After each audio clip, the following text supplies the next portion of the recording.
திருவாரூர் மத்திய பல்கலைக்கழகத்தின் 10வது பட்டமளிப்பு விழாவில் பங்கேற்று குடியரசுத் தலைவர் திரௌபதி முர்மு மாணவ மாணவிகளுக்கு பட்டங்கள் மற்றும் பதக்கங்களை வழங்கினார்.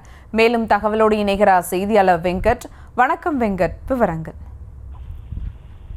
வணக்கம். திருவாரூரில் உள்ள மத்திய பல்கலைக்கழகத்தின் 10வது பட்டமளிப்பு விழாவில் குடியரசுத் தலைவர் திரௌபதி முர்மு தற்பொழுது மாணவர்களுக்கு பட்டங்களை வழங்கி வருகிறார். இதற்காக சென்னையிலிருந்து இன்று பகல் தனி விமானம் மூலம் திருச்சி வந்த குடியரசுத் தலைவரை ஆளுநர் RN ரவி, அமைச்சர்கள் KE நேரு, அன்புமணி உள்ளிட்டு வரவேற்று திருச்சியிலிருந்து இந்திய விமானப்படையின் ஹெலிகாப்டர் மூலம் திருவாரூர் வந்திருக்கக்கூடிய திரௌபதி முர்மு அவர்கள் தமிழ்நாடு மத்திய பல்கலைக்கழகத்தின் 10வது பட்டமளிப்பு விழாவில் கலந்து கொண்டு மாணவர்களுக்கு பட்டங்களை வழங்கி வருகிறார்.